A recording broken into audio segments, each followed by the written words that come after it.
Hoof listeners, what's happening? Welcome in, welcome in. Anthony off tonight, so we brought back a special guest, very special guest, our old pal Sterling. Stirls for the girls. That's right. That's right. Welcome back to the Hoof. Yeah, man. It feels good to be back on the Hoof.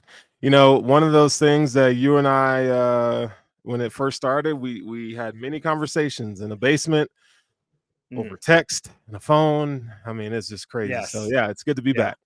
Yeah. So for our new listeners, Sterling and I actually started the Hoof. Are we on 6 years ago now? 6 Probably years ago. 7 years ago. So this is like our first podcasting experience. And basically I'd drive to Sterling's house 40 minutes, when we lived in Colorado, and we just sit at the kitchen table and try to figure out how to podcast. And it was horrible. It came out really bad. Didn't know how the mics worked. They didn't have StreamYard at the time, right? So they're just trying to figure it out kind of the old school way. And we've been a lot of different networks, kind of grown, learning new technologies. You land with Buffalo Rumblings with your intentional grounding show. We're still carrying the Hoof here with kind of new branding. And we're still at it 6-7 years later. So yeah, man, that's awesome, dude. Yeah. So it's fun. Anytime I can come in here and which I'm surprised, you don't have me on more often, to be honest. I know. Anytime, man. Anytime. Yeah. Don't say that because I'll use it. Dude, I'm good anytime, bro. Just let me know. Appreciate that. But yeah, tonight we're going to get into our part 1 of our 7-episode series of making the case. Call it Roster Rescue. And we're going to make the case of why the Bills should draft this position. New position every week for the next 7 weeks. And we're actually going to do receiver twice because I think receiver is the most fun conversation. And it's also what everybody's thinking, right? So we'll do one here at part 1, and part 7 will be receiver. So be on the lookout for that every week. And we're going to kick it off, right? Getting into the receivers. And should be a really fun show. So dude, I was thinking, this is a lot of fun just because receivers such a good class, man. There's like so many guys out there that are pretty legit. Well, I was thinking I was going to use Nike because you go to the Nike outlet, right? And they got a lot of nice stuff there. It's good value, right? But I always think if you went to Oregon to like where the Nike headquarters are and they have like the flag store, they have all the Nike stuff. Anything that Nike makes, you could probably buy there, right? Right. And I was thinking, like, if you went to that store, the flagship store, you're going to spend a lot of time in there because there's like super high end Nike stuff. They probably have some good value stuff that's older, right? But you're going to spend a lot of time thinking about like, okay, what should I get here? It's unique. There's a lot of inventory that I don't normally have access to. So really you should get the most out of your dollar you can because you made the trip. I feel like that is this year's draft class at receiver. You're at the flagship store. You have all kinds of options, right? And you just got to find the best value for your budget, right? Okay. Our budget's pick 28. So, and I know Brandon Bean, he's all about draft value. I think everybody would agree with that. I agree with that. So yeah. We're going to spend a lot of time in the store, right? Absolutely. All right, let's kick it off here. So Joe Brady's offense, how do you think the offense changes from last year? We had the Ken Dorsey, Brady takes over midseason. Now coming into his own year, his own start, his own offseason. How do you think it's going to change? And I feel like Ken Dorsey, being a former quarterback, being a quarterback coach, I feel like his perspective, let's optimize Josh Allen. Let's get a balanced offense. And let's make Josh Allen's processing better, right? I kind of feel like that was his philosophy, right? Mm-hmm. With Joe Brady, it feels like, let's draw up some concepts that are modern, creative, and try to confuse the defense and maybe get a big play out of it, right? Does that track with you? Yeah, I mean, it's kind of hard to project what Joe Brady's offense is going to look like this coming season, just because, when he took over the offense this past season, it was middle of the season, right? But we did see some nuance, some wrinkles in his game where, he likes to throw the ball behind the line of scrimmage. He wanted to resurrect the screen game and throwing it to running backs and stuff like that. So, which is really good. I think, moving forward, I think that's what makes the Samuel signing, I think it's a pretty good signing, just because, Samuel is a guy who can work in the underneath. He has really good run after catch ability, but he also has some speed, right? And you pair him with Josh Allen, I mean, could be really, really good. I'm not saying, I'm looking for Emmanuel Sanders type production is what I'm looking for out of him. Now he has the ability, the skill sets are different, right? Emmanuel Sanders is a guy who's an excellent route runner who can create separation. He's a guy that you had to account for. And I think sometimes, towards the end of the season, Gabe Davis being injured or just, 6 of the last 8 games, he didn't catch a pass. I mean, the blocking's good, but you have to have people on the field that you have to account for. And I feel like defenses didn't really have to account for Gabe with his, limited route running ability. Now, in terms of stretching the field, he could do that, but you got to cut your teeth in different ways. And so what I expect to see from Joe Brady moving forward, I think they should open it up a little more. We see that they've established a run game with James Cook, which is extremely solid and good. I think that's something that you can hang your hat on moving forward. But I think you're going to see more wrinkles of what we've already seen, with the screen game, with these route combinations and 12 personnel, Dawson Knox taking the contract restructure. So I would love for it to get to what LSU had when he was with the Tigers with Joe Burrow and Justin Jefferson, those guys. Kind of a vertical passing game, right? Vertical passing using game, receiver talent to win matchups. Yeah. And they had it, right? I mean, obviously, you're not going to have that kind of talent in Buffalo. But, yeah, I mean, back to Gabe Davis real quick, though. He really was kind of quiet last year overall, but really had a bigger role too, right?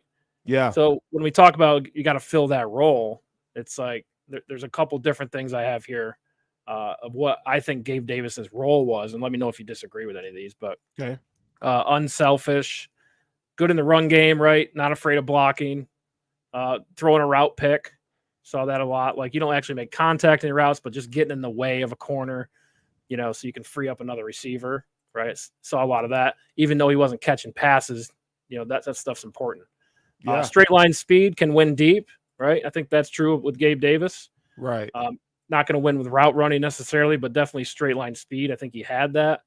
One of the big things with him as he can work the sideline, right? He was really good at working the sideline, and we didn't see it all the time. But you go back to those playoff games, one of the wild card games, he's just catching every ball, right on the sideline, feet in bounds. I mean, those are rare skills, right? Yeah. Yeah. And then the last one's to find a lane when a play breaks down. I thought he was, after you spend a lot of time with Josh Allen, you get chemistry and you realize like, okay, the play's never dead with Josh, right? And I thought he was good at finding a lane where Josh could see him when the play broke down. So I think that's stuff you're going to look for if you're looking for a receiver, right? Yeah, I mean, I think those are great qualities to look for in a receiver. And in this offense, I mean, I know people like to peg receiver X in this offense, and he has to have these things. But man, I just think you need guys that can make plays, and run after catch is a big deal. I mean, when we talk about guys like Keon Coleman, right? People and maybe in our community say that he's not as good as people say he is, and he's this and that. But one thing he's a playmaker. And, he's a guy that can go up and get the ball. He can go up and snatch it out the air. And we don't have a receiver on our team that really has that ability, right? I mean, Matt Collins, but I mean, come on, like, yeah, straight line guy, right? Yeah.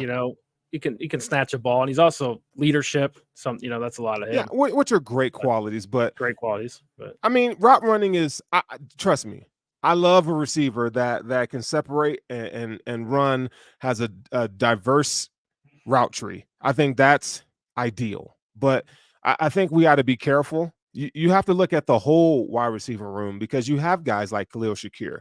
You have a guy like Stephon Diggs for however long we have him. Dalton Kincaid at his position is a really good route runner too. So you don't necessarily you don't have to have a guy that just can to run routes and that's how he wins. I mean, receivers win in different ways. Mike Williams has made a living catching jump balls. You know what I'm saying? And he's not the most dynamic route runner, but I think he's a good receiver. Right, and that's a good point. I mean, no two receivers are the same. Right. And I think a lot of Bills fans this year watch so much receiver film. It's readily available on YouTube. You can find this film now from college. And the more you watch it, the more you realize, like, oh, he looks like this guy, but different, right? And I think that's every receiver. They're all unique in their own way, as is any athlete. But really, focusing on what do they do rather than what they don't do, I think is a good way to look at it, right? What can they bring to the team to contribute? Right. And not necessarily like, oh, he can, we like him, but he can't do this stuff, because you can always work towards their strengths, right? Right. Like, you look at it like this. If you look at the Trent Sherfield balls that he dropped in the Kansas City game, and you looked at Diggs drop down the sideline with 8 minutes left to play, if I told you, if you say substitute Keon Coleman in those three situations, so Sherfield missed the 2 and then Diggs missed 1 down the field too, how many of those balls does Keon Coleman make? Does he catch? 2 of 3? At least 1. We'll just go with at least 1 of 2, which is 50%, right? We'll start there. I think it's fair. You give him 2. 70% of those, but yeah. Any one of those catches, don't you think that kind of moves the needle in that game? I think it does, because he's a special athlete, right? And that's kind of what you're missing. I mean, winning consistently in a contested situation is what jumps off the tape for me with Keon Coleman. He's contested all the time, right? He's not the fastest guy. He's not the sharpest route runner. There's a corner in his face every time when you go back and watch a lot of the plays, right? Yeah. And he wins them often, right? And that's what you really like about him. Yeah. And I don't think it's, he played in the ACC, but he did play a lot of SEC talent. And I think, he held his own in those games. Yeah, and we're not. I mean, and we're not picking on Keon Coleman. I mean, we're speaking very highly of him, but he's just an example. I mean, athleticism, contest. I mean, he has. He can high point the ball. Is the attribute that we're looking at. I like a receiver for the Bills. It could be early or mid or late, but a guy that can just go up and get it with ball skills, right? Can track it downfield. Doesn't necessarily have to have, game-breaking top-end speed, but like can go up and get it. And he's one of those guys. Yeah, I agree. What about Justin Shorter? Do you think he's a guy that can go up and get it? I mean, we haven't seen him play for the Bills yet, but go back to Florida. He had a lot of snaps in Florida. Played with Anthony Richardson, which you like, right? Another mobile quarterback with a big arm. Do you think he's a guy that can kind of play that contested catch role at the NFL level? I think that remains to be seen. We don't know until he goes out there and does it, right? But I mean, from what you know about him, do you think he could fill that role a little bit? I'm not going to say he can't, but the odds of him actually fulfilling that role, I think they're slim. I mean, you're talking about a guy who has never really reached his potential. I mean, he was a top wide receiver recruit coming out of high school. Went to Penn State, didn't work out there, finds himself in Florida, and height, weight, speed. He's a big guy, but like, man, it's like there's a lot that takes place. It's not just running a 9 route. Like, there's a lot, that takes place at the line of scrimmage of just getting to that spot. And I don't think he has a really diverse release package. It's kind of like what we talk about Isaiah Hodgins.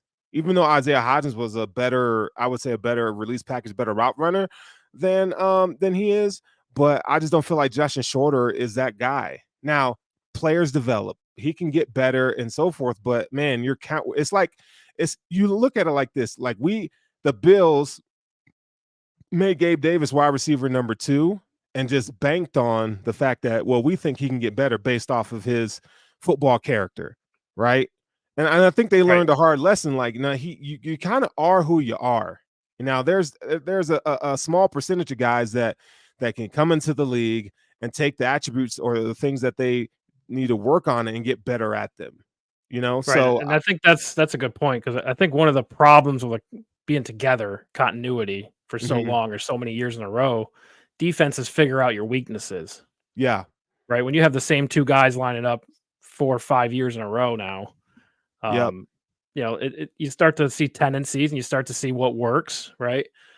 Really, like the Kansas City game last year, they're playing 2 safeties deep the whole game, and in the second half, they go to cover 1, and they challenge the Bills to right, throw it deep. right, Right? Which doesn't work because they don't think Gabe Davis could beat them. They don't think, um, Diggs could beat them, right?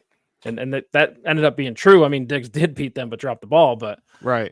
they challenged him to do that. So, I don't know if you would've saw that a few years ago, right? I think they kinda noticed that's something they could do because they've played this team so many times, and it's the same receivers and the same weaknesses, right? So, I think you just gotta change it up sometimes too, right? You got to change it up, and I think this, and some of this falls on the offense coordinator. It's his job to, based on player skill sets, to put them in the best positions to win. And Brian Daboll did a really good job at that. We have yet to see what our offensive coordinator, if he has the ability to be a fantastic play caller. I think for the Bills to get where they need to go, like, you need a guy that is fantastic at play calling. And right now, I feel like he's okay to good. He has hot hands sometimes, but he lacks the consistency. So I think that's one of the things that needs to improve for this offense. I mean, it's already good. Let's not get crazy here. The offense in Josh Allen is really good, but I think when you lose games in the playoffs, we know the defense have had its struggles in the playoffs. The offense you need the offense to just be the bell cow. And if the offense isn't the bell cow scoring 28, 30 points, how much are you really going to trust that defense to come through in the end? And then it's proven that, no matter how much money you throw at it, it just hasn't lived up yet. So I think that's one of the reasons why we've Yeah. seen, them move on from certain players. Yeah, it makes sense, and I think what they have is and Kincaid's a big factor too, right? Mm, He's gonna take a lot of targets, expect him to get more targets next year, but he had a great rookie season. yeah. There's gonna be a jump there, right? So that takes away targets from the slot position because he's primarily an F tight end, plays out wide, right? So now you don't need that strong slot receiver, right? Shakir has really emerged in that area as Right. well. Right. So really you look around and you're like, yeah, we know Shakir can play outside at times, but he's really good in the slot position, in my opinion. Yeah. So Yeah. now you look around and go, what are our needs? What do we have? I feel like the inside game, slot tight end is really good, right? Now you need someone who can scare defenses to keep them playing deep so you can open up opportunities for Kincaid or Shakir and Dawson Knox, right? I Yeah. feel like that's kind of where they're at. I don't know if there's I mean, Mac Hollins maybe, but who plays that X position as it stands right now? I mean, we definitely added Curtis Samuel to the mix, which is intriguing. His skill set's more similar to Diggs. He's a better route runner, more speed, right? Really savvy receiver. Go back and watch. He's pretty productive. I think 600, 700 yards a year. Not super productive, but he's definitely somebody who can be in that mix. But is he a deep threat? I don't see it, right? I think the needs are still got to find a deep threat, somebody who can take the top off the defense or at least scare the safety so they keep playing deep and open up opportunities underneath. Yeah. I mean, Samuel, well, this is where I disagree with you on this. He can do it. He can do it. I think, when has he played with a great quarterback? I think there's some untapped potential there. He has the speed. I mean, this was a 4-3 guy coming out of Ohio State, and I know this because I saw him torch the Wolverines a few times.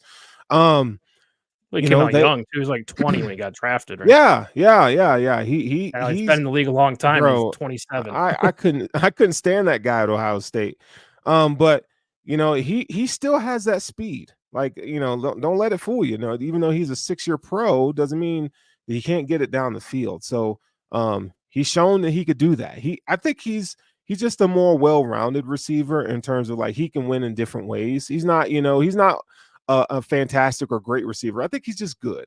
And I think just good to add to that tool room in the wide receiver, I think that's pretty good. So But yeah, he can go down and get, he could break off a route, he could take a 9 route, he could take a post. I mean, those are things he can do. But you got to look at it this way too. Okay, so now you have Stephon Diggs, who, takes up a lot of attention, right? You got Dalton Kincaid, who he was starting to get a lot of attention. So guys like Curtis Samuel and Shakir, it's time for them to eat now. It's one of the best opportunities now. Now you can go get your stuff, right? So, and if you add another wide receiver to that, man, you're talking about a very special offense that could be, we could be talking about this Bills offense is like the greatest show on turf if they get the right guy. Yeah, and Diggs is not that young anymore, right? Pushing 30. I don't know what his birthday is, but you got to start thinking about the future as well. Yeah. You know what I mean? Absolutely. Like Diggs is good. I think still a number one receiver. I think the Bills still think he's a number one receiver. Mm-hmm. But how much longer is the question? And now we're talking 2 years, 3 years. I mean, what's the lifespan of a receiver these days? You don't see a lot of receivers go past 35 anymore. No, yeah. I mean, look, I would say Diggs has a good couple years of production left this year, next year. And to be quite honest, I don't know how long he's going to be on the team. I mean, we just don't know. So, I know wide receiver is the position that, I think a lot of us want to get drafted. And I would love for the Bills to get ahead of this. But it also doesn't mean that you have to get, the first round pick has to be wide receiver. I mean, you can accomplish this. I mean, you see each and every year guys in the second, third. I mean, Tank Dell was what, fourth round, third round wide receiver. Yeah. And produced. I mean, there's guys that come out in the second year, Right. Josh Downs comes to mind for Indianapolis, right?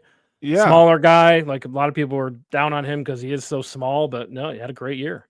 Yeah. I mean, so, I just think that, Bills fans don't get married to the idea that the Bills have to take a wide receiver in round one. But if the guy is there, like a guy like Brian Thomas is there, I mean, I would, man, you make that pick real quick. But yeah. So here's the question. Is it okay to have a receiver with two receivers with the same skill set in the same room, right? We're always talking about, well, Keon Coleman can give us the 50-50 balls, right? Mm-hmm. Diggs can give us the route running. I just mentioned we have good slot pieces who can work the middle. Is it okay to load up a receiver room with the same skill set, right? I mean, it depends on how dynamic that receiver is and how they win and what that production looks like. A great example would be the Rams drafting Puka Nacua in the 5th round. They didn't know what they were getting, but I mean, tell me that Cooper Kupp and Puka Nacua aren't very similar, not only similar athletes, but similar wide receivers in how they win. I mean, these guys win with route running, great hands. I mean, finding soft spaces and zones. I mean, these guys are really good at that. So if you mean to tell me could I have a Cooper Kupp and a Puka Nacua, I sign up for that any day. Because, if you can't cover them in terms of short, intermediate, I mean, even though they're not the burners, I mean, those guys can get the ball. We've seen them get the ball, down the field, right? Because their craft and their ability to run routes and stack defensive backs, I think is really good. So, I mean, yeah, it's not always that way, and that's probably an anomaly of a situation. But look at the Bills. I mean, when they had Stephon Diggs and the wide receiver core that we've had a few years ago with what's his name? Emmanuel Sanders. I mean, those guys are kind of similar in how they win. So both good route runners. Yeah, I mean, right. It works. If it works, it works, man. I'll take 2.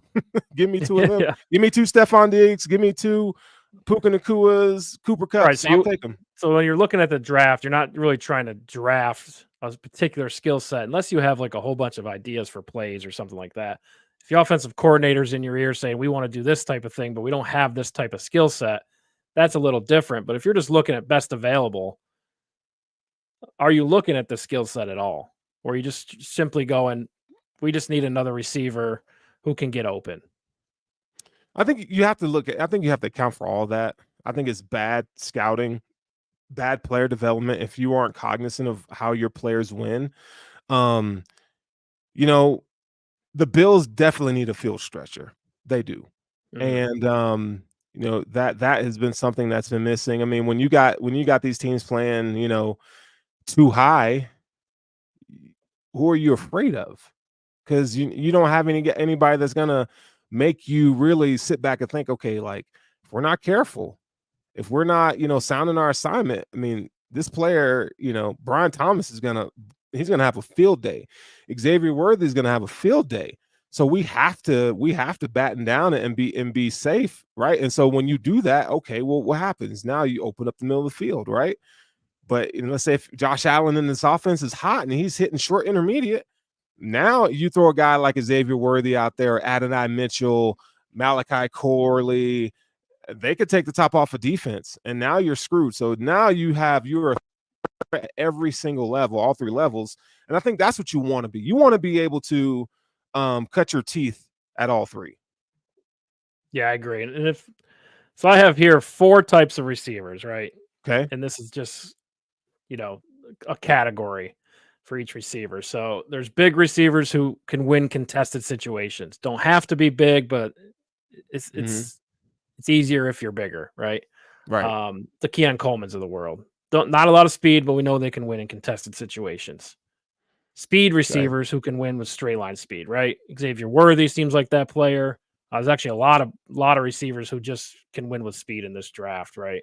And that's not always successful. I think we get caught up in like the 40 time and stuff like that, but a lot of receivers that run fast don't make it in the NFL, right? There's really just a handful of really good ones. Great route runners who can win with their agility, right? We just touched on that a little while ago. And then one that I think is important for the Bills in particular is route runners who can read a defense in the moment. Cole Beasley is notorious for this, right? He can see that the linebacker's on him and playing inside, so he has the option in his route to run outside, right? And I think the Bills do a lot of that. And that takes, you got to be a savvy football player to have those skills, and I don't think everybody has that. Coming into the NFL, right? Right. So there's kind of the football IQ aspect. Okay. So I've listed out the receivers in the draft, and we can kind of go through them. And I kind of left off the top 3 guys: Neighbors, Ndunze, Marvin Harrison. Bills have no shot. It is what it is.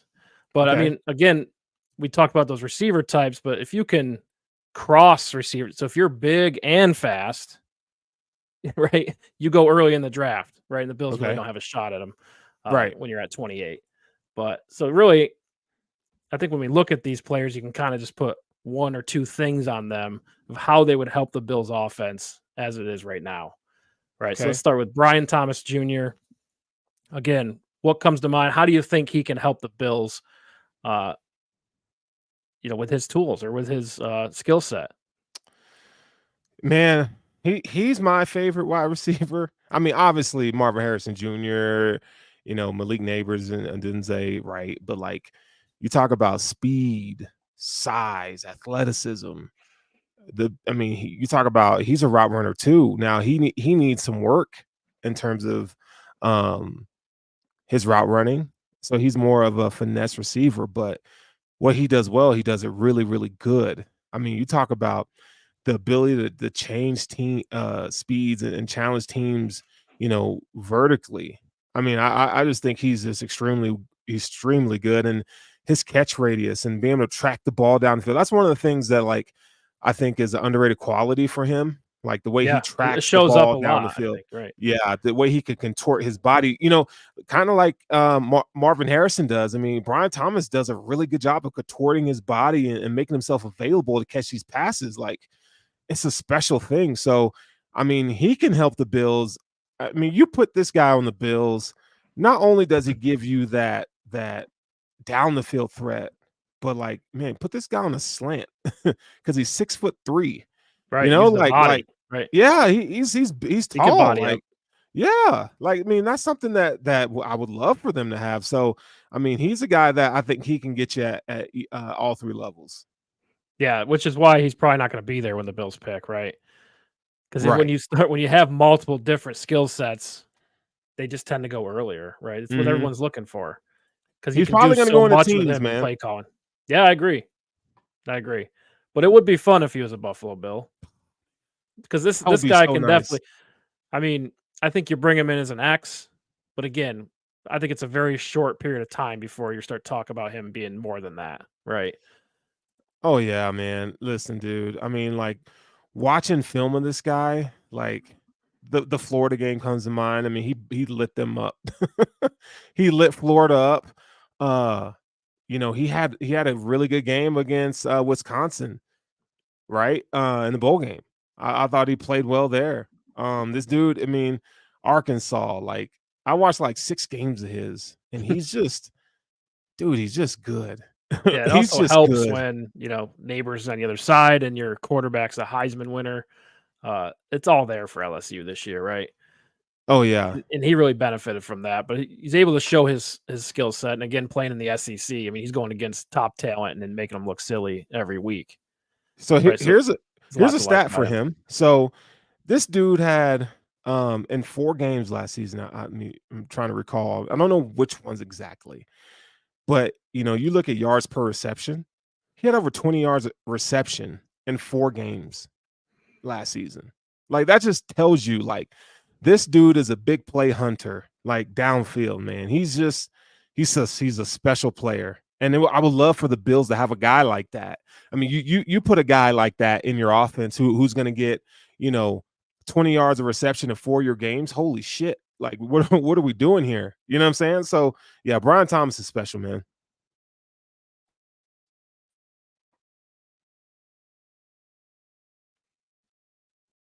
Still hear me? Yeah, I Okay, yeah. lost you for a second there. Yeah. I think you put him in that Sherfield role, and I think that opens up the playbook because now there's some capability there, right? Just put him on the outside every time, and I think he'll keep the safeties deep for sure because he's such a threat deep, right? So there's a lot to like there. Yeah, and you look at to bring this up, but you look at the Mac Hollins signing.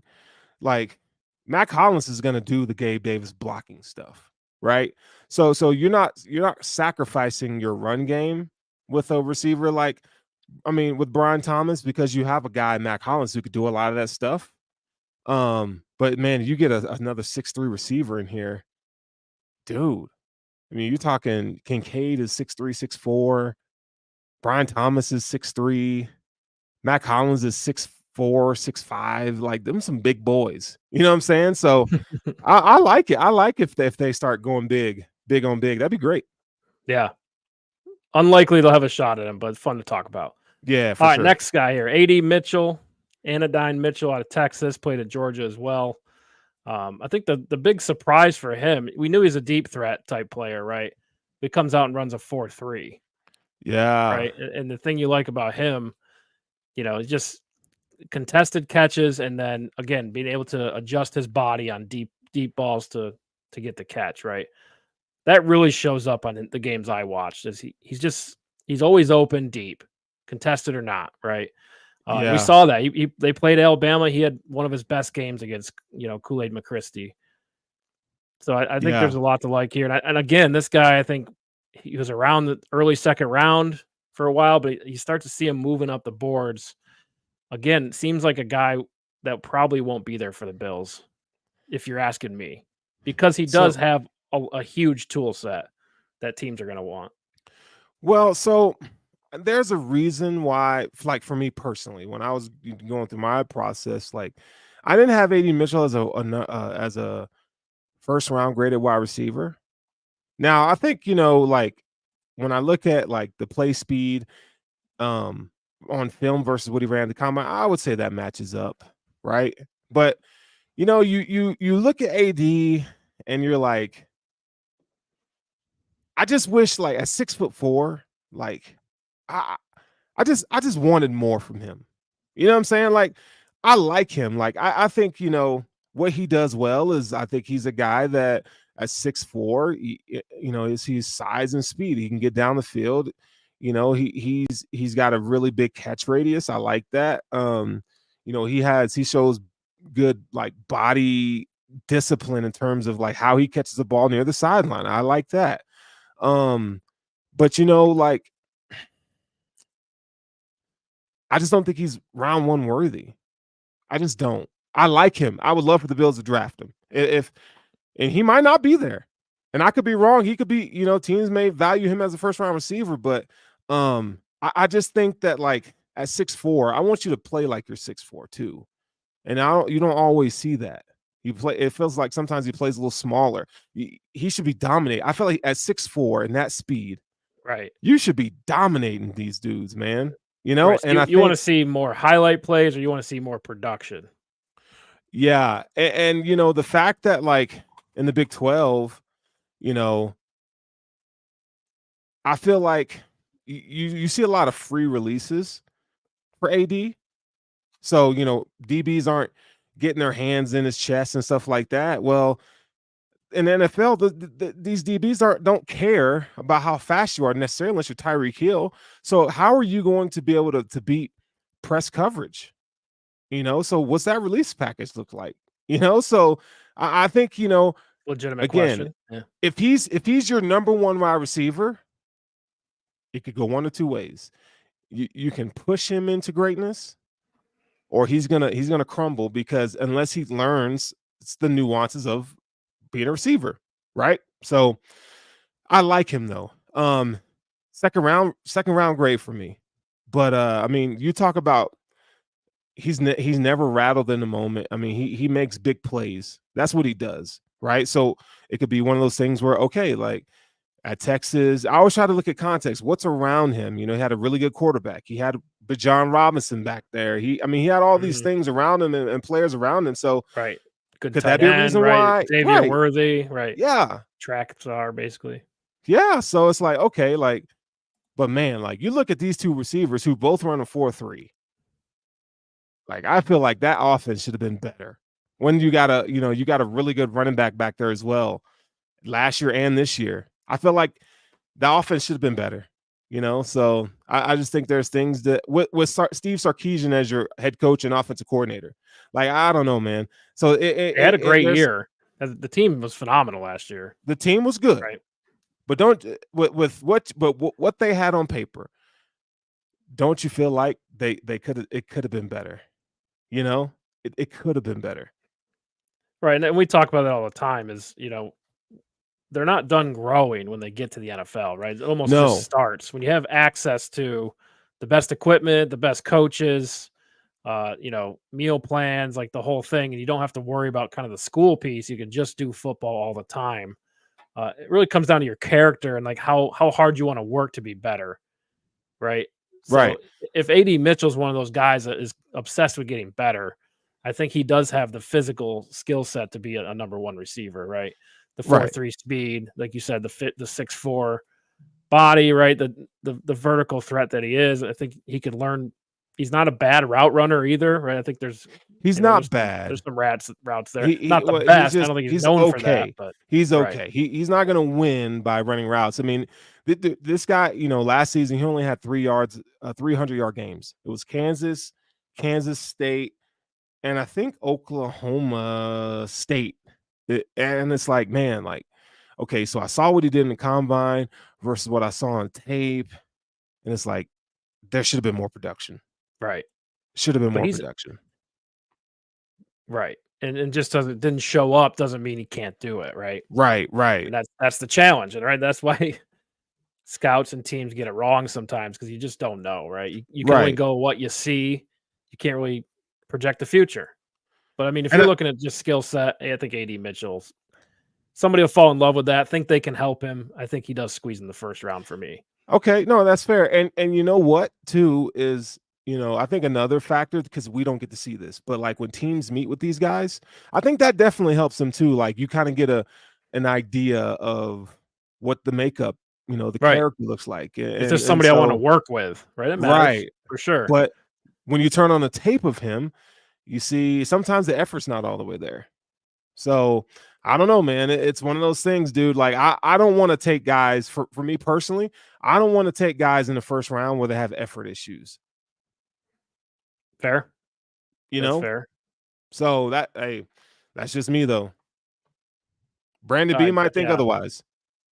Our buddy John says, I think I read 80 had a 3.3 yard separation. In college, that's you should have that separation if you're an NFL talent, right? Yeah. But yeah, interesting point. Yeah. All right, let's move to the next one here. Spent a lot of time on that one. Troy Franklin, right? Bills had a private workout with him. He's been mocked to the Bills, I think, the most of any other receiver, and also a fun guy to watch, right? Definitely a unique body build, just the long legs, and just when you watch him in the Pac-12 at Oregon, he's just blowing by everybody. It's really kind of hard to analyze any other skill sets because he blows by everybody every time. So, Right. But yeah, it seems like almost like a Jalen Hyatt type player where he just runs straight and fast and gets open that way and can make a living that way. I don't think he'd run a lot of routes. I don't think he'd be asked to do a lot of route running. I just don't think that's his skill set, right? But straight line speed, that deep threat on the edge, I think that's where he would live. Do you agree with that? Yeah, I agree with that, man. He's an outside receiver.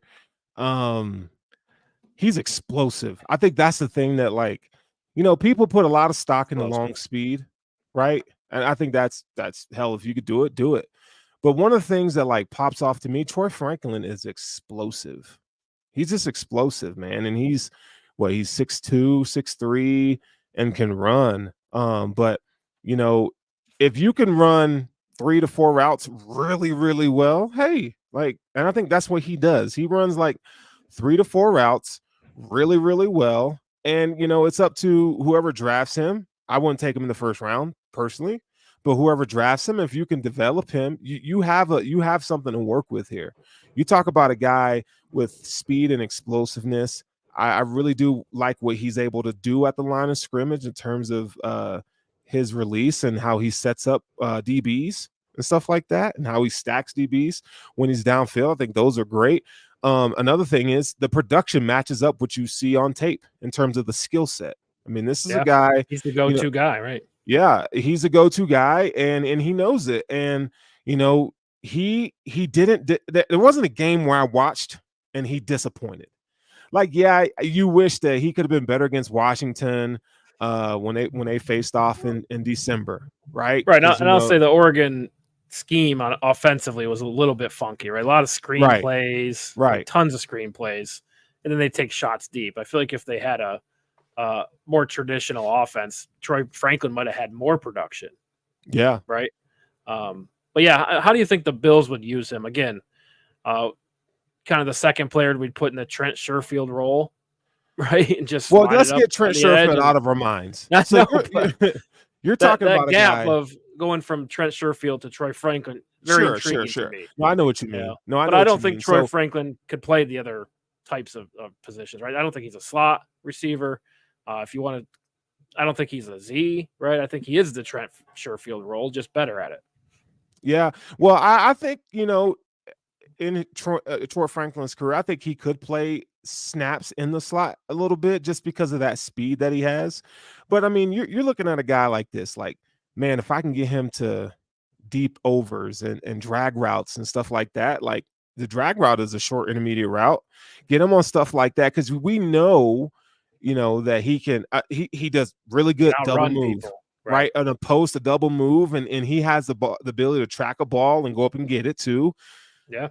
So that's how I envision him being used. I mean, you get him on something, I think he has a little wiggle to him as well. So a little run after the catch, but man, this guy in the open field, dude, hey man, with that quickness, it's not always about long speed, but with that quickness, dude, I think he'd be lethal, man. I don't know if you could tell, but I'm all about the Bills, trading back if they can.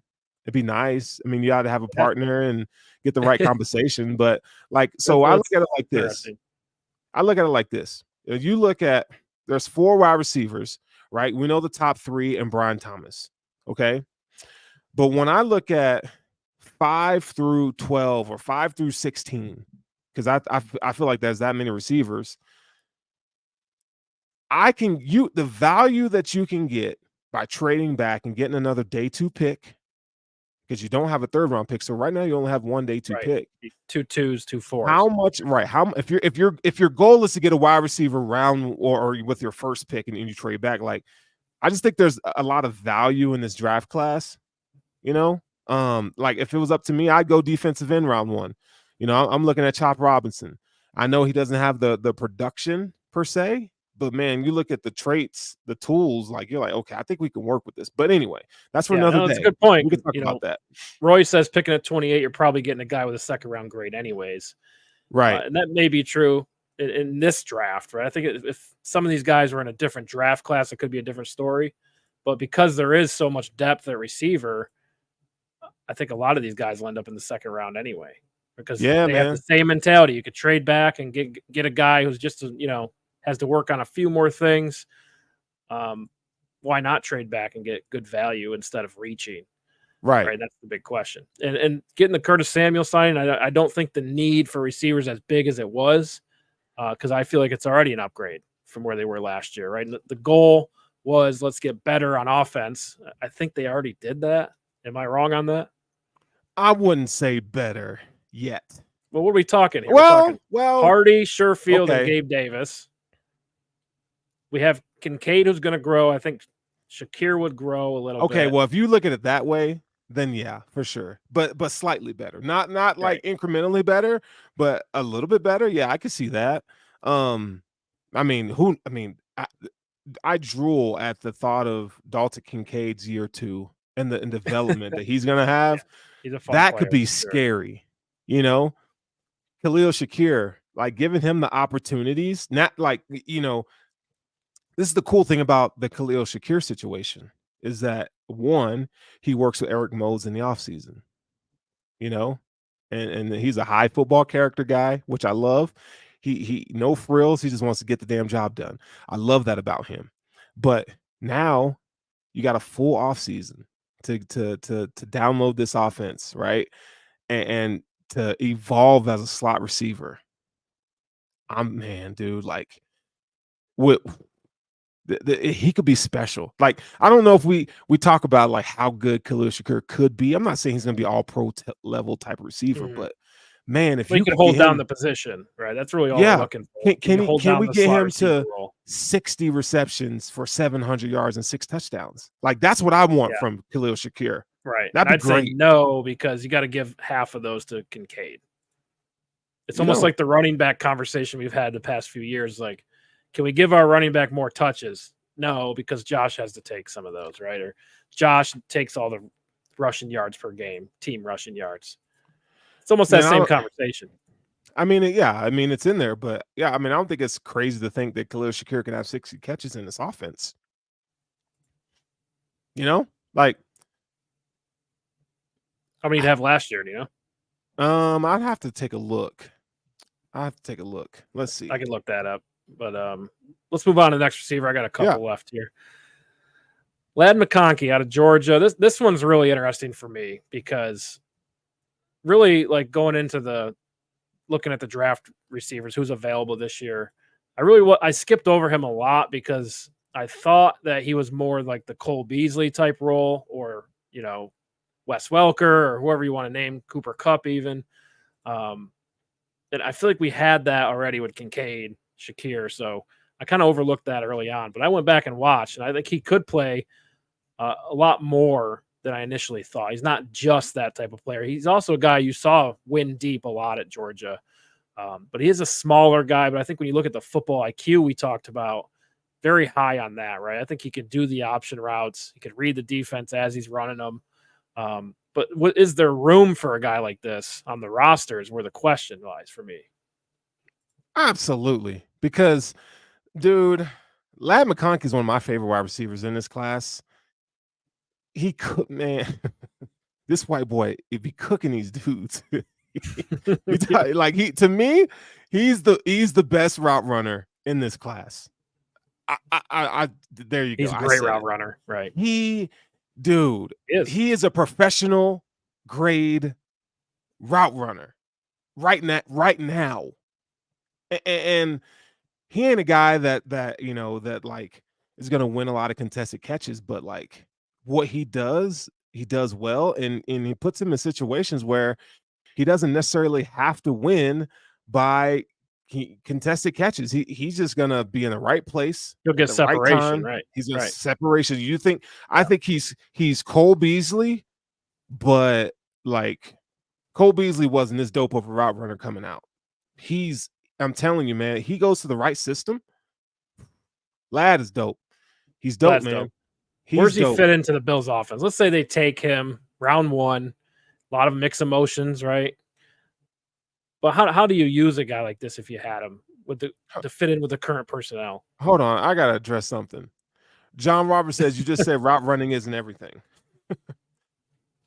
It's not everything, but what he does well, he does really well.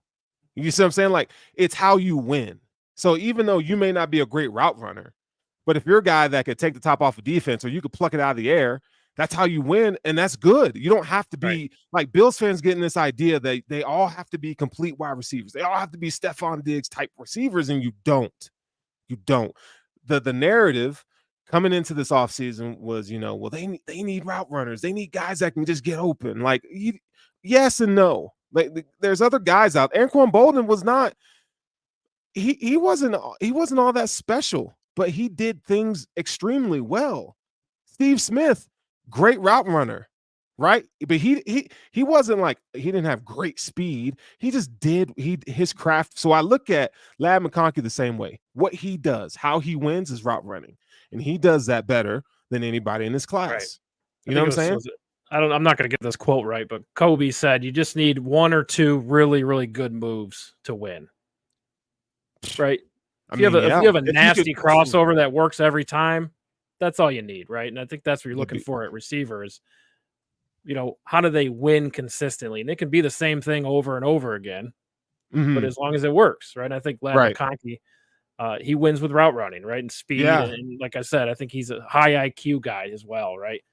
If the linebacker's low, he'll go high. If the linebacker's high, he'll go low. Right. And we know the Bills are high on that too, right? Yeah. So how he fits in this offense, he's a slot guy. He's a slot guy. But he plays well. I think he projects well to the slot, but he plays on the outside. Okay. He played on the outside a whole lot more on the outside than he played in the slot at Georgia. So but yeah, if he transitioned to the NFL, he'd probably be looked at as a slot guy. Would you agree? I don't think the skill set I see. I don't think so. Just because, he could do both. He could do both. But like, okay, so for the Bills, okay, like I like Ladd McConkey's ability to work outside more than I like Khalil Shakir's ability to work outside. So I would put McConkey on the outside and let Shakir keep the slot position. That's how I look at it. Right. So now you have to dial it up where McConkey can win with route running. I don't think there's a lot of contested catch. I'm not sure if he'd win 50-50 balls. Nope. It's got to be speed and separation at that point. Well, listen, like I think having a guy like McConkey, I think it opens up a lot for Stephon Diggs and Dalton Kincaid, to stretch the field a little bit more. It opens up for guys like Samuel to get down the field. If you have a guy like that, look at what Cole Beasley in the slot, obviously, but because of his threat, we called it third and Cole because we already knew what was coming on third down. This dude's getting open, and Josh had an outlet. I think Ladd McConkey's that type of player, whether he's lined up on the outside, right, or he's on the inside. Dude, he in the SEC. This guy. I don't care who you're putting on him now. I think bigger DBs, they got their hands on him and stuff like that. Like, I think he had a harder time, but dude, he's cooking guys all the time. That guy is always open. I can't find the comment. I know someone said it, but they brought up a good point. It's like if you get a guy like Ladd McConkey, the offense goes back to kind of the Brian Daboll days of all the receivers are interchangeable. Right. You can line them all up anywhere, right? We saw a lot of Diggs in the slot, Diggs on the outside. And you just mix them up that way. And I think that works. And the Bills have a lot of familiarity in that area. Yeah. So, why not go back to that if you get the opportunity to get a guy like Ladd McConkey at a good value? Is that 28? So I think you could take him at 28, right? Yeah, he's one of the receivers that I have that has a first round grade. So he's the fifth receiver to me with a first round grade. Okay. So you got top three, obviously, with Brian Thomas, and And McConkey. Lab That's your McConkey. top five. Those are my top 5. Okay. First round grades. All right. Well, let's get into Keon Coleman because this is an interesting conversation. We talk about first round grades, second round grades. He's been both of them this year, I think, from a lot of people, right? Early in the draft process, he was the guy, right? He's going to be, in the conversation to go top 20. But I think the more you start watching the other receivers, he kind of fell down the board. And then obviously we get to the 40 time and stuff like that. And just really wasn't as productive as everyone hoped at Florida State. And their quarterback got injured, right? So that's some of it. Yeah. But again, what do you like about Keon Coleman? We'll start there. Excellent ball skills. I mean, this dude, you talk about he's a guy like we talked about earlier in the show that can go up and get it. I think he's and I think he has pretty good athleticism. He's 6'4" and he plays like it. I like to think of his game like Mike Williams. He's a Mike Williams type of player. Is my comp for him. Yeah, I mean, you look at the production and that's a good point. Yeah. You wish it was better, right? Like, I don't know, man. Like games, Boston College, Virginia Tech come to mind. Like when they had to play like big teams, like good teams, Florida, even though they weren't, Miami, even though they weren't great, they weren't a great football team, but their secondary was so good. And I wanted more production. He had like 4 catches that game for under 30 yards. And I'm just like, all contested. Man, they're on like him. Every dude. single play where he catches the ball, he's contested. They're on him, and it's like I didn't see, like, even though he's a big play waiting to happen, like, okay, like the LSU game, put him on the map. I mean, I thought he was pretty good at Michigan State the year before. Okay. Yeah, he was. He was. I mean, that's almost Michigan. Better tape to watch than the Florida State tape. Yeah, he cooked Michigan, but like you turn on the LSU tape and he's like, this dude is killing these guys, right? Yeah. But you just don't see it consistently. I think one of the reasons why you got to go to route running. Like he's not a good route runner, right? But if you put him with the ball in his hands, would you agree with that? That's why he's doing punt returns. Yep, he's dynamic with the ball in his hands. But if you put him in an offense with a Josh Allen and Stephon Diggs, well, that need for that route runner, you don't necessarily have to have, because now you just need a playmaker. You know what I'm saying? Like if Keon Coleman is your number 1 wide receiver, oof, because you need him to be very well-rounded. But Keon Coleman as your 3rd option in the Bills offense, 3rd, 4th option, oh, hell yeah, give me that. He's a tool, especially in the red zone, right? That's a whole nother dynamic to the red zone. A 6'4" receiver that plays like he's 6'4", hell yeah, give me that all day. But something they haven't had in the red zone, I mean, correct me if I'm wrong, if we had a receiver you can throw a back shoulder to in the red zone, I mean, no. I don't think Josh has ever done that. Maybe Kelvin Benjamin. But when I look at Keon Coleman, though, I think Drake London, right? Big body, they run similar speeds, right? Drake London comes out, was he top 15? I would say Keon Coleman's probably, but Drake London's been productive. I see it. Yeah, I see it. He's been productive in the league. Drake London, though, down quarterback play. I wouldn't say Keon Coleman's Drake London, because Drake London, he's legit, bro. Drake London's a dude, he's man. Good. But when you look at its body, using your body to win contested situations, and they don't have the speed. So when you're looking at Keon Coleman, he's got to fit that Drake London mold for you, right? Yeah. You got to be able to do those types of things, right? Using your body to get open. You're going to take hits. But again, we know his hands are great. The guy can win contested situations against, in most scenarios, I would say. Yeah. Yeah. I mean, that size and ball skills, I like it. I mean, I think it'd be really nice in the Bills offense. Keon Coleman's good, man. Yeah, he's a hell of an athlete, and I think like 40 time, I don't think you improve on that though, right? And Not much. He's a young guy. He's going to get into an NFL team, and he is who he is when it comes to the speed, right? I don't think he's ever going to beat people deep like that. But again, he could definitely be a very productive NFL receiver that way. Though. He needs a lot of polish. I mean, I think he has like he takes bad extra steps in his routes. He needs a lot of work in terms of the way he runs routes. Because if you could put him in a situation where he can improve upon those things, man, you're going to get a really special guy. But Right. I think when you look at the production, and if you draft him to be your number one wide receiver, I don't know if I'd go that route. But if you go where there's a proven couple guys where he's not heavily relied upon, I think, Well, go let's start Dallas here. would be great for him. Dallas Cowboys. Well, are the Brandon Bills in a Cooks, position to roll CeeDee the dice? Lamb. Are you in a position to roll the dice this year at 28? I'm not 'Cause rolling the dice at 28 on Keon Coleman. I mean, could be a really good player, maybe I a year couldn't do out, it, bro. 2 years out, but never going to be a number one, right? You have to really, I mean, probably not, but I mean, you really would have to believe in that skill set. If this was like early 2000s, hell yeah.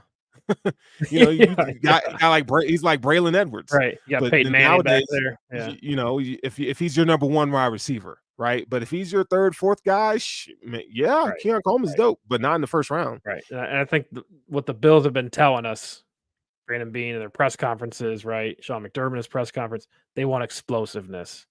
Yeah, Don't think you necessarily get that from Keon Coleman, but he's definitely a fun player to talk about because it is an added element to the offense that they don't have, especially right. in the red zone. Sure. Right. So I like your trade back idea. If he's there, I love that. Yeah, it'd be nice. All right, couple more here before we wrap it up. Xavier Worthy, 4.2 speed, new record holder for the 40-yard dash coming out of Texas. What would the Bills do with a guy like Xavier Worthy?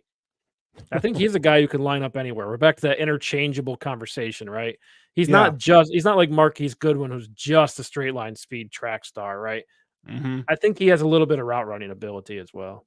Yeah, man. He's you talk about a guy with the ball in his hands that can take us inside slant and go 70. That's him. A guy that you could throw a screen pass to, make a couple guys miss, and he's on the sideline going. That's this guy. He was obviously the number one receiver for Texas. I mean, he opened it up for a lot of guys, right? And they threw to him a lot. He's no Tyreek Hill. No, like he's not Tyreek physical that way. Right. Did have a lot of drops, right? But they also did mention he broke his hand. He was playing through a broken hand. So right. But Tyreek Hill wasn't Tyreek Hill coming out of college either.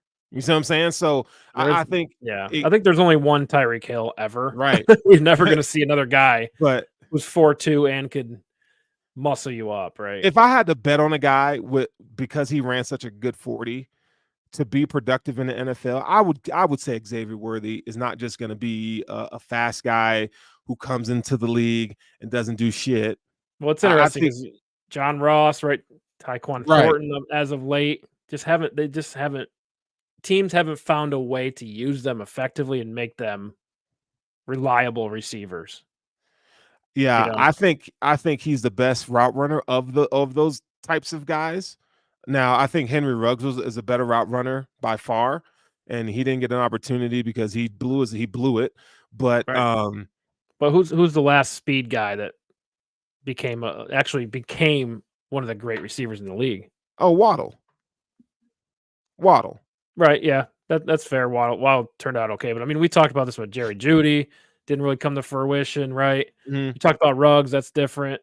But I think the speed examples are they're everywhere of just straight speed guys who don't work out. Yeah. And he's one of those guys, man, that he's good, man. He's good. And you look at the production, like in the 3 years that he's been at Texas, he's had the production. He's had it. Like, so, you see, it's something that you see throughout his tape, like, I mean, the Bills would use him. I mean, he unlocks a lot of stuff because just the fact that how fast he is and he's a valid deep threat. He's also going to be your punt returner too, or your kick returner. I think he could do that as well. So, man, I like Xavier Worthy, but I'm not picking. I personally, we're trading back at this point. I think we're in round 2 right now. I think some teams are going to value him in the first round. Well, yeah, you look at like the Colts, right? Big arm quarterback. You need something outside of Michael Pittman. This is the type of guy you want. When you have a big arm quarterback, that's what you're looking for.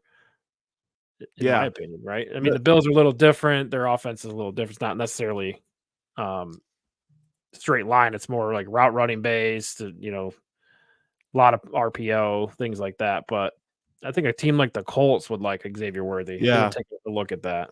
Yeah. One of my favorite games of Xavier Worthy was a TCU game. I felt like that was a like his most complete game because it wasn't just predicated on deep passes. Like you Or he saw took a like, screenplay. I think I remember. yeah, man, he Yeah, just one of his he played a screenplays really went good for game, and you see the consistency at least, right? So like I always try to like, okay, I know he's fast, but like from snap to snap, like what's the consistency look like? What's the effort look like? And he it looks the part. It really yeah. looks the part. Yeah. Yeah. He's the process guy that they're gonna love, right? Yeah. That's been Yeah. coming out of that's been out there in the draft analyst world. That he is a high character guy as well. Mhm. Yeah, I like him, man. What's funny about him is I've been familiar with Xavier Worthy for quite some time just because like he committed to Michigan. I'm a big Michigan fan, and it didn't work out. He ended up going to Texas, but man, like, I was one of those They don't guys throw like the ball anyway. That's I why. know. Hey, but national champions though, okay? Yeah. Watch your Hey, mouth just there, do what buddy. works, right? Do what Not works. why right. So, but watching his huddle film, like he was amazing in high school. This dude, I mean, that speed is just unreal. So it was nice to see something like that translate to college, and then it worked out in college, and now he's going to the league. So I think he's a guy that you're gonna see him. He's a name, and I think he's gonna have a really good, solid career. Yeah, fair. And I think he's got to go to the right situation, right? I think that's important as well. Offensive head coach, somebody who can actually Mhm. use his skill set and find ways to get him the ball. So he's just not getting beat at the line all the time, right? Yeah. All right, two more, then we'll hop out of here. Xavier Leggett, and then I have Tez Walker. Touch on them just a Xavier little bit. Leggett. Xavier Legett's he's Leggett. interesting because he's a big receiver, almost like a Deebo Samuel size, but also the 4.3 speed to go with that. That's a rare thing to have if you're a receiver. Man, Both of those, he's scary. That when he gets in the open field, bro, he is scary, dude. Now, the knock on him is his age, so he's a little older prospect. But man, what I love about him, and it's so corny, dude, he's such a country boy. Like I love that. Like he's just like he's so Randy Moss to me in terms of his like character and like just the way he's like just no frills. I'm a country boy. I like to fish and hunt and play football. And he's just gonna go out there. He's gonna run your ass over because he's just he kind of reminds me of like what people thought about Sammy Watkins. The thing about Sammy Watkins was he was coming out. He's this guy but he runs it like he catches the ball. He's like a running back. Xavier Leggett is that way too, but also he's a good route runner. He's impressive, man. Like I had him. He's my sixth graded wide receiver in this class. Like I had him like almost super close to giving him a first round grade. I yeah. really, really, really love his game, man. He's a Well, you like guy. they played a pro style offense too at South Yeah. Carolina, right? You like Uh-huh. that added value. I would be okay with the Bills taking him at 28. Oh wow. Yeah. You talk about a height, weight, speed guy. I'm not gonna say that he's AJ Brown. Well, he's Okay. also gadgets too, right? You could do the sweeps with him. You could do a lot with him. You can do a lot of screenplays with him. Yeah. There's a lot to like there for sure, and it He's is something solid. they don't have at this point. He's good. Xavier Leggett is good. I would love to have him. I'd love to have him for the Bills, man. He's one of my favorite wide receivers, dude. Yeah, it's funny you mentioned that because we were talking free agency, and this doesn't matter anymore. But I was high on Laviska Shenault for the Bills, not to be the axe I remember or those anything like conversations. that, but really just a guy you could use as a gadget player who maybe could do some kick returns here and there, but like you could bring him in on special packages and just kind of make it easy for Josh and maybe get some yards after catch, right? That'd be nice. Bills don't have a lot of yards after catch, but I think Legette's in that same type of conversation where you could do those type of gadget plays make it easier for Josh, right? And get some yards, focus on yards after catch. But he also, I think, could win with straight line speed in certain scenarios. You see it all the time in his film, right? Catching the ball deep, and just because he just burned the cornerback with just straight line speed, right? I think that's just rare. Yeah, Just rare to have a yeah. guy like that. And I think people, knock his lack of production. And I understand like the concerns there, but like sometimes it takes a little bit for the light to come Yeah. on. You know what I'm saying? Like, and this year, I mean, you can't knock him. Man, it came on this year, and Right. I don't, Yeah, not a lot of starting experience, right, with him. yeah. And Spencer Rattler, like he's a polarizing quarterback and not that great, if you ask me, in my personal opinion of him. So I think he could have had more consistent quarterback play. I think that would have helped him. But man, like what I saw on tape this year is why I have him like knocking on the door of a first round grade. And I try not to, when you watch film and you grade these prospects, man, because you like them, you have to be stingy with your first round grades, and I just like his game. I think for the Bills, he gives the Bills that nasty persona too.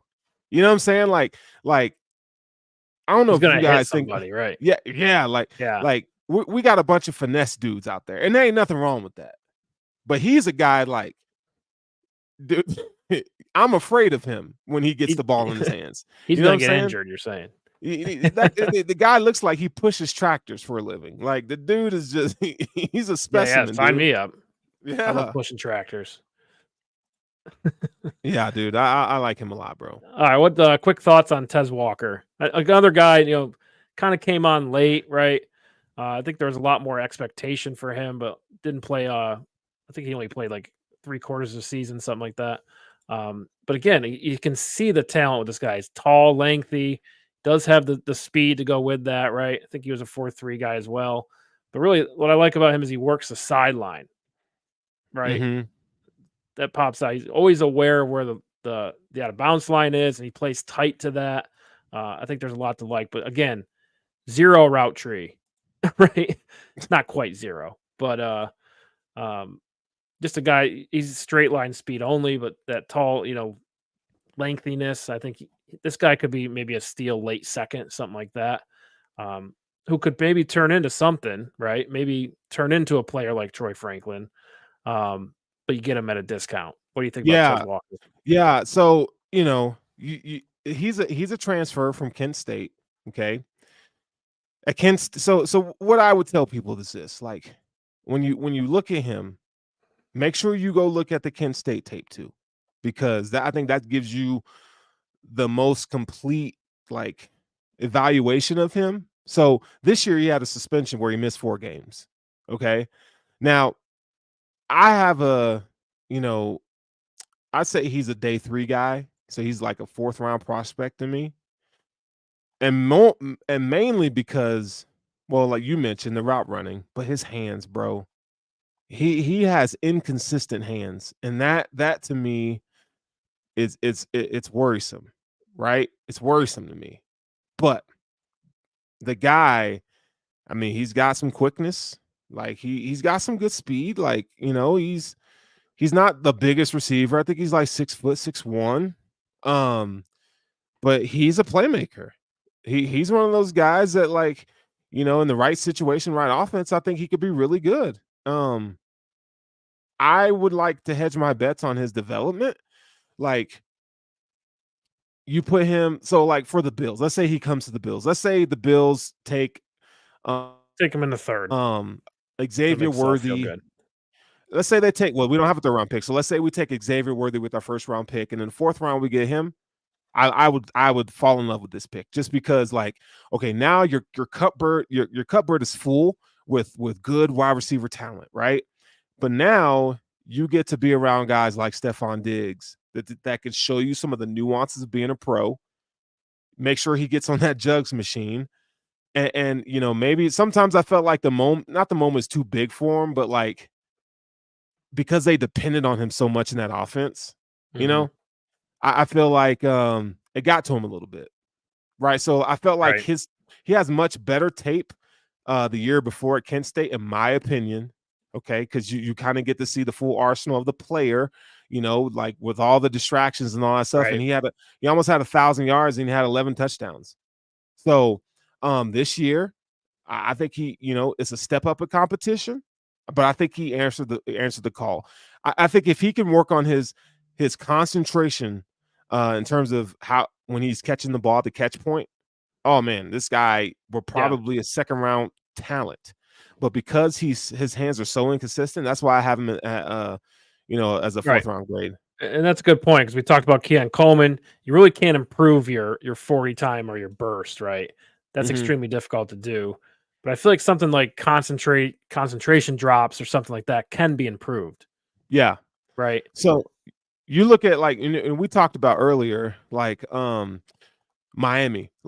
Okay, so this is a team. North Carolina plays Miami, and he put up like 130 yards against them. Showed a really good game. Now that was his second game back. So teams that that had good cornerbacks. I think Clemson. It wasn't. I think he had like 4 catches for 75 yards or 70 yards, something like that. I thought he looked well in that game. Now Virginia, he smoked them, but they're trash. Like there's nothing to write home Right. about. Right. And they win like 2 or 3 games, something like that. Yeah, the Duke tape was really good. I felt like he was eating. I mean, that was probably his best game of the season, but statistically, but I felt like the best game on tape was the Miami game. Yeah, it helps when you got a quarterback like Drake May, who had a down year. Really, that whole team had a down year. They were a lot better in 2022. Yeah, Um, but yeah, just having a quarterback that can air it out like that, I think does show you, you know, what kind of athlete Tez Walker is, right? Going to get the yeah, ball, getting separation against the corners. I mean, I feel like there's some offenses they don't get asked to do that a lot, so it's kind of right. hard to evaluate. But we know he can get open. Again, for a Yeah, 3 guy, like I said earlier, work the sideline. A lot to like there, but again, you're going to want a player like this at a discount because the future's uncertain, right? We don't even know if yeah, this guy can get on the field, but right. you'd probably use him in speed situations, like back to Trent Sherfield. Someone's got to fill that role. I think Tez Walker would be that, but I don't think he'd be on the field a lot. Just be certain packages. You're trying to win deep. Yeah, but I like the player though. I think man, the right situation. If he could develop, man, he could be good. All right, last topic for the night. Who would we miss? Who? Give me one guy that you love that should be on this list and be in consideration for the Bills. You think would be a good fit, but maybe we didn't get to because this class is deep as hell. I'm gonna go with the receiver and call me a homer, but I'm gonna say Roman Wilson. Ah, someone did bring him up earlier in the comments. Oh, did they? Okay. Yeah, Roman Let's Wilson's find it. is a guy that is 4.3 speed, but you talk about a pro's pro, he's that guy. And I think he gets overshadowed because Michigan is not a team that throws the ball around the They don't yard. throw the ball. Yeah. But man, I've watched this kid for years, and he just gets better and better. And when you talk about route running, he's a really good route runner. He's a good route runner and he has speed, right? So he to me is very similar to Khalil Shakir, but he's more athletic. Now, you think he's a first round guy? Do you think there's any way he sneaks into the first round? Because I've seen him early second. I've yet to see him in the late first round in any In my ranking. opinion, he's a day 2 guy. I think he goes round 3. He's a day 2 guy though. Ricky Pearsall, that white boy can. I like his game too, dog. Yeah. Dude, And he's primarily out of the slot too, right? But Florida is so trash. They are hot garbage, and they let this guy waste away. This dude had one of the most insane catches, bro, this season. Like he jumped over a guy and just, bro. Ricky Pearsall, the contested catch and the spectacular catchability of this dude is something special. that he's wild, bro. To me, he's a really athletic guy. I think he can make a team pretty happy. I'm not saying he's gonna be anything special. I mean, I guess it depends on who he goes to, but I like this film too. Well, He I just think played it with the changes bad quarterbacks. if he goes to a team like the Rams. It's like, oh yeah, he'll be a star. Exactly. You know what I mean? Like you get the right fit, it really makes a big difference if they know how to Yeah. use your skill set to the the maximum that matters. All right, so I was going to bring up a name, and I'm forgetting it right now.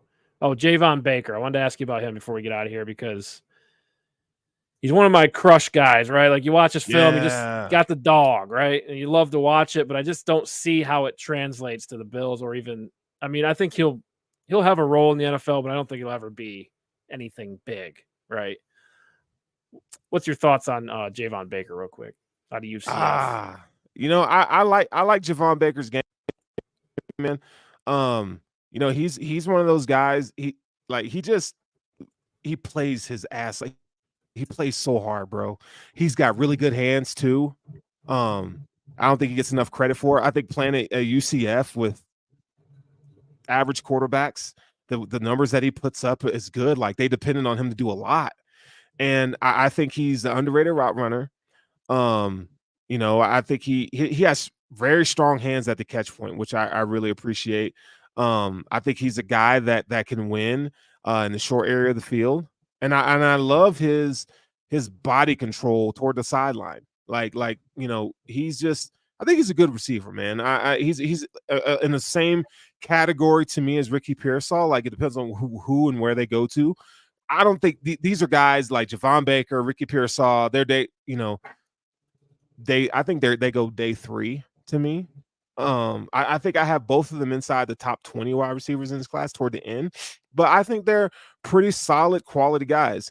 And you know what? To be honest, probably one or if not both of these guys gets drafted in the 5th round.